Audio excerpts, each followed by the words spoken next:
Assalamualaikum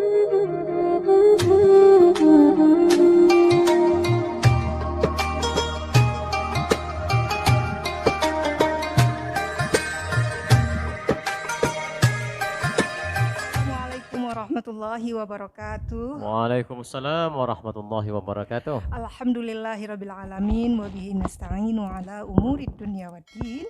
Asyhadu an la ilaha illallah wa asyhadu anna Muhammadan abduhu wa rasuluhu la nabiyya ba'da. Bersyukur kehadirat Allah dengan ucapan alhamdulillah, beriring salawat dan salam kepada junjungan alam Nabi Muhammad SAW. Allahumma shalli ala Muhammad wa ala ali Muhammad. Baik pemirsa dakwah pencerahan channel, hari ini kita jumpa kembali. Kita akan mengkaji bersama Pak Bayu ya, tentang buah-buahan yang ada di surga. Buah-buahan yang ada dalam Al-Quran. Apa saja buah-buahan yang ada dalam Al-Quran? Kita silakan Pak Bayu untuk menjelaskannya. Silakan Pak Bayu. Baik, Assalamualaikum warahmatullahi wabarakatuh. Waalaikumsalam. Alhamdulillahillazi anzal sakinata fi qulubil mu'minin liyazdadu imanan ma'a imanihim. Asyhadu an la ilaha illallah wahdahu la syarikalah wa asyhadu anna Muhammadan abduhu wa rasuluh la nabiyya ba'da. Para pecinta dan sahabat dakwah pencerahan dimanapun Anda berada, pada kesempatan kali ini kita akan coba kemukakan sedikit hal-hal yang berkaitan dengan buah-buahan yang disebut oleh Al-Quran. Tapi juga tidak semuanya. Ya, mungkin hanya beberapa yang kita sampaikan ya. Kenapa buah ini disebut oleh Allah dalam Al-Quran? Tentu punya manfaat yang lebih bagi tubuh kita ya. Tentu saja Pak Bayu. Baik, para sahabat dan dakwah pencerahan, sahabat dan pencinta dakwah pencerahan yang dimuliakan Allah. Pertama, kita mendapatkan informasi tentang buah delima. Nah, ini buah delima. Jadi Allah menyebut buah delima ini dalam Al-Quran, dan juga buah delima ini merupakan salah satu buah yang akan kita makan nanti di surga insya Allah. Ya. Sebagaimana tercantum dalam surah Ar-Rahman ayat 68, kata Allah, bihima fakihatu wa nahlu wa rumman. Di dalam kedua surga itu ada buah-buahan ya, yaitu kurma dan delima. Jadi di samping delima juga Allah sebut kurma. Jadi pada kesempatan ini kita akan membahas tentang delima ya. Buah delima memang punya manfaat yang baik, yang luar biasa bagi tubuh kita. Jadi kalau buah delima itu kita coba blender ya, di blender beserta biji-bijinya, ini bermanfaat untuk membersihkan flek pembuluh darah ya. Jadi flek-flek yang ada di pembuluh darah kita itu yang bisa mengambat sirkulasi darah itu bisa dibersihkan melalui jus buah delima. Buah tapi delima ya? Ya termasuk biji-bijinya ya, termasuk dengan biji-bijinya yang kita blender. Harus halus ya Pak Bayu. Iya. Nanti kalau nggak halus nanti nyinggah di usus buntu. Bisa usus buntu. Dalam sebuah penelitian ya, disebutkan bahwa banyak penelitian yang sudah mencoba mengkaji tentang buah delima ini, bahkan ratusan karya ilmiah ya telah diterbitkan mengenai buah delima, di mana efek ajaib buah delima ini sungguh terbukti ya dalam beberapa percobaan klinis terhadap manusia. Contohnya? Contohnya umpamanya bagian terluar dari kulit delima itu mengandung asam tanik ya, merupakan bahan yang bersifat astringen, bisa digunakan untuk mengecilkan sel tumor. Nah, jadi kulit delima itu bisa untuk mengecilkan sel tumor. Ya. Kemudian rasa asam yang terdapat pada delima juga bisa membantu merangsang enzim-enzim pencernaan dalam tubuh. Ya, jadi kalau kita makan itu kan perlu banyak enzim. Ya, maka dari rasa asam buah delima itu bisa memancing ya, enzim-enzim. Kemudian ternyata buah delima juga dapat menyembuhkan penyakit prostat. Nah, jadi kan prostat ini kan banyak di bapak-bapak ya. Bapak-bapak yang akan mengidap penyakit prostat. Nah itu mari banyak makan buah delima ya. Iya. Mana gejala prostat ya, susah buang air kecil dan kencing menetes ya. Maka agar tidak terkena penyakit ini, biasakan buang air kecil dalam keadaan jongkok. Ya, buang air kecil sambil berjongkok juga baik untuk menjaga kesehatan pinggang. Iya. Nah, jadi memang sunnahnya seperti itu ya. Kalau nggak salah tuh informasinya bahwa penyebab dapat kanker prostat itu, bermasalah dengan kelenjar prostat itu kan karena buang air kecil kan berdiri. Nah itu jadi mungkin seperti itu.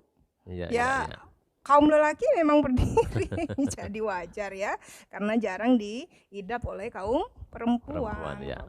Ya. Oke, itu yang pertama, buah delima ya. Yang kedua, labu. Nah, ini labu ini kan memang disebut oleh Allah dalam surah As-Saffat ya, ayat 145-46. Ini berkaitan dengan kisah Nabi Yunus ya, Nabi Yunus alaihi salam. Apa namanya, yang dimakan ikan itu? Nabi kan? Yunus. Ikan paus ya? Ikan nun. Ya, sejenis paus. Sejenis paus kan? Ya, lalu dia berada dalam perut ikan itu lama, kemudian dikeluarkan ya, tentu dalam keadaan lemah. Maka dalam surat ini dikatakan ya, fanabatsnahu bil ara'i wa huwa saqim wa ambatna alaihi sajaratan min yaqtin ya. Kemudian kami lemparkan dia ke daratan yang tandus. Jadi oleh air kan dibawa ke daratan ikan tadi, sedang dia dalam keadaan sakit. Maka Yunus dalam keadaan sakit, kemudian untuk dia kami tumbuhkan sebatang pohon dari jenis labu. Nah, jadi karena dia itu keluar dari perut ikan tadi dan dalam keadaan lemah, ya kan, maka Allah tumbuhkan labu, sosok tumbuhan sebatang pohon dari labu. Kemudian, jadi mengapa labu yang diberikan oleh Allah kepada Nabi Yunus? Nah, ternyata ketika itu kan Nabi Yunus baru keluar dari perut ikan yang besar, ya kan? Kondisi tentu saat itu sangat lemah, ya, lemas sekali dia. Maka Nabi Yunus memerlukan suplai energi yang baik, ya. Maka pada kondisi seperti itu, ya, makanan yang paling baik, ya, lembut, mudah dicerna bagi perutnya adalah labu. Maka Allah memberikan labu itu kepada Nabi Yunus. Nggak pakai kulitnya kan? Ya, kulitnya kan keras itu Pak Bayu. Jadi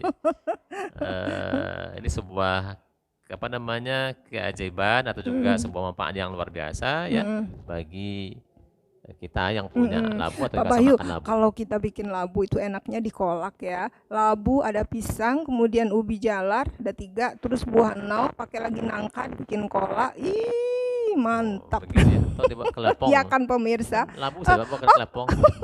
Ya kan? Kelepong labu ya. Kelepon ya, kelepon. Kelepon labu. Iya. Nah, itu juga bisa kan? Labu kan lembut, ya, mudah dicerna perut kita. Maka kan bagi orang yang sakit, makanannya harus yang lembut, yang lunak-lunak. Berikan ini kepada Nabi Yunus ya. Yang ketiga adalah anggur. Nah, ini juga anggur yang disebut oleh Allah ya dalam surah An-Nahl ayat 11 ya. Yumbitu lakum bihi zar' wa zaitun wan nakhil wal a'nab wa min kulli thamarat inna bidzalika la'ayatan liqaumin yatafakkarun. Maka dengan air hujan itu dia menumbuhkan untuk kamu tanam-tanaman, zaitun, kurma, anggur. Anggur ya. Dan segala macam buah-buahan. Sungguh pada yang demikian itu benar-benar terdapat tanda-tanda kebesaran Allah bagi orang-orang yang mau berpikir. Nah, ini anggur disebut oleh Allah. Ya, di samping ada zaitun, ada kurma tadi ya, yang kita bahas adalah anggur. Ada banyak manfaat ya anggur ini. Ya, anggur merupakan buah yang sudah dikenal sejak ribuan tahun lalu. Kemudian manfaat mengkonsumsi anggur itu sangat besar, baik dimakan langsung maupun diolah dalam bentuk lain. Biasa kita kan hanya dimakan langsung saja gitu ya. Belum kita olah seperti apa lagi, kecuali hanya dibuat es buah atau apa namanya? Sup buah. Sup buah. Kemudian Ibnu Qayyim juga pernah menuturkan, menurut Ibnu Qayyim, anggur merupakan salah satu buah yang memiliki banyak manfaat. Iya, apa aja Pak Bayu? Anggur itu tinggi serat, ya, antioksidan, kemudian tinggi mineral. Ya. Anggur juga dapat dikonsumsi oleh orang yang sedang diet. Oh, diet. Nah, orang diet boleh makan anggur atau meminum jus anggur, perasan anggur. Tapi ya. Asam Pak Bayu ya, kan? Asam ya kalau jus anggur itu. Jadi kalau perasan atau jus anggur itu memang sangat bermanfaat untuk mengobati pernapasan, membuang dahak, kemudian juga membuat perut terasa nyaman. Jadi kalau perutnya kurang nyaman rasanya ya minum jus anggur. Ya. Tapi kalau asam gimana orang yang penyakit mah? Ya kan penyakit mah itu kan asamnya juga tinggi, ya kan. Maka dikasih asam, asam bertemu asam tentu kan jadi positif, ya kan. Positif jadi ya, negatif kan jadi positif, ya kan. Iya. Maka biasa, jangan takut minum asam, ya bagi yang penyakit mah. Ya. Oleh karena kandungan serat yang tinggi pada anggur, ia dapat digunakan sebagai obat untuk membantu hemoroid atau wasir. Nah, jadi bisa mengobati wasir. Kandungan serat ini pula membantu penyembuhan bagi penderita batu empedu, batu ginjal, ya. Tetapi juga mestinya berhati-hati, ya karena kalau kelebihan anggur bisa memabukkan. Kalau minumnya makannya berlebih, jadi bisa ya. huyung nanti, jadi mabuk nanti ya. Oke. Kemudian ya, kandungan air yang tinggi membuat anggur juga bisa digunakan sebagai pelembab wajah. Nah, jadi bisa untuk kecantikan, ya kan? Jadikan kosmetik. Ya. Tapi sayang ya kalau anggur itu kita jadiin masker. Enaknya buat dimakan. Kalau hanya untuk masker ya kan pemirsa. Ya. Anggur muda atau anggur yang masih segar dapat memampatkan darah yang terus-menerus keluar. Jadi kalau anggur muda, kalau ada kita luka, itu bisa ditaruh di sana, ya, itu bisa memampatkan darah. Iya, berarti darahnya bisa berhenti ya. Oh gitu ya. Itu menguatkan lambung, memperlancar saluran pencernaan, dan mengatasi masalah usus besar. Banyak manfaatnya nih. Dari penelitian ya diperoleh kesimpulan bahwa anggur adalah buah yang memiliki banyak manfaat. Anggur sangat efektif dalam membangun, memperbaiki, dan memperkuat sel-sel tubuh kita. Begitu juga anggur juga dapat mengobati sejumlah penyakit. Selain mengobati, anggur juga berfungsi untuk melindungi manusia dari serangan penyakit. Ini juga. Ya, jadi gini Pak Bayu, kalau kita beli buah di mana aja deh ya, sebaiknya memang dicuci bersih ya pemirsa. Kalau memang kita ambil buah anggur itu dari batangnya langsung is oke, tapi kalau kita beli di pasar, di mall, di mana itu memang harus dicuci bersih sebab itu sudah banyak pengawetnya ya. Nah, jadi ini memang harus betul-betul diperhatikan ya pemirsa. Kebiasaan kita kan makan anggur kan bijinya kan dibuang. Harusnya dimakan. Harusnya emang dimakan, tapi ada kekhawatiran Pak Bayu ya. Bijinya itu kan di dalam itu bijinya. Iya, nanti kalau nyangkut nanti usus kan buntu lagi, aduh. Dalam sebuah penelitian nih kan, antioksidan tertinggi terdapat pada bijinya. Antioksidan tertinggi itu terdapat pada biji anggur. Maka dari itu kita mesti makan buah anggur, jangan buang bijinya. Di mana kandungan antioksidan itu mencapai 3.000 orang. 3.000. Jadi harus dikunyah benar-benar lah bijinya. Kan mengunyah itu kan harus lama ya. Dikunyah-kunyah terus bijinya. Katanya. Yang terakhir ya kita ambil cuma 4 aja hari ini. Ya pisang. Ini kan pisang kan familiar sekali kan, kita kan di mana-mana pisang nampak ya. Sekeliling rumah kita juga banyak pisang nih, punya pisang kita ya. Allah menyebut pisang ini dalam surat Al-Waqiah ayat 29 ya. Watayhim mandud ya, dan pohon pisang yang bersusun-susun buahnya, itu kan susun-susun sisir-sisirnya, bersisir banyak ya. Nah, kenapa pisang ini disebut oleh Allah? Maka ternyata pisang merupakan salah satu buah unggulan ya, yang disebut Al-Quran. Pisang mengandung beberapa asam amino yang baik untuk sebagai penenang. Ya, jadi kalau kita kurang nyaman apa rasanya ya makan pisang. Oh, lagi stres-stres gitu. Ya. Lagi emosi tinggi makan pisang deh Pak Bayu biar berfungsi sebagai penenang kan? Itu menenangkan kita. Maka dari itu biasakan makan pisang agar hati tenang, bahagia. Karena tingginya bahan dasar hormon bahagia yang ada pada pisang. Jadi kalau mau bahagia ya perbanyak pisang di rumah ya para pecinta dan sahabat dalam pencerahan ya kan. Karena menurut penelitiannya ya banyak hormon bahagia yang ada pada pisang. Ada hormon bahagia dalam pisang ya pemirsa. Harusnya hormon bahagia itu hormon dari kekasih kita ya. Bukan hormon dari kekasih, maksudnya ada kekasih di samping hati, di samping kita ya, untuk menenangkan hati, membuat kita jadi nyaman, tentram, bahagia. Tapi hanya dengan pisang pun kita bisa jadi bahagia.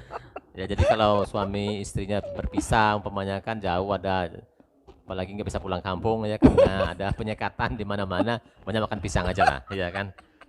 Karena pisang bisa memberikan hormon bahagia. Ini kan ada penelitian ini, kan bukan sesuatu yang kita buat-buat. Tapi nggak lepas dengan pisang aja, bisa membuat kita bahagia. Kemudian juga pisang punya sumber energi karena kandungan karbohidratnya cukup tinggi. Ya, betul. Ya, bukan hanya sekedar ada hormon bahagia, juga punya karbohidrat yang tinggi. Maka kan kita kan ketika makan pisang itu kan juga nyaman ya, enak, kemudian membuat kita kenyang juga.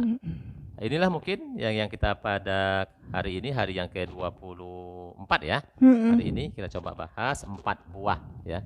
4 macam buah yang disebut oleh Al-Quran, yang disebut oleh Allah, dan rupanya buah-buah itu bukan hanya sekedar disebut ya, tetapi memang punya manfaat yang luar biasa bagi tubuh kita, agar kita bisa sehat ya, prima, kuat ya, sehingga bisa beribadah dengan baik. Terima kasih. Cukup ya, Pak Bayu. Baik pemirsa, ada 4 buah yang sudah disampaikan oleh Pak Bayu tadi, merupakan buah-buahan yang yang dijelaskan di dalam Al-Quran, yaitu buah delima, buah anggur, buah labu, buah pisang. Artinya disebutkan di dalam Al-Quran, berarti buah-buahan ini adalah buah-buahan yang istimewa tentunya ya, secara kesehatan dan termasuk secara psikologis ya. Pisang tadi ya bisa membuat bahagia. Ya, terima kasih Pak Bayu, terima kasih pemirsa Dakwah Pencerahan Channel yang selalu setia bersama kita. Jumpa lagi esok hari. Billahi taufiq wal hidayah. Nasrun minallahi wa fathun qarib wa basyiril mu'minin. Assalamualaikum warahmatullahi wabarakatuh.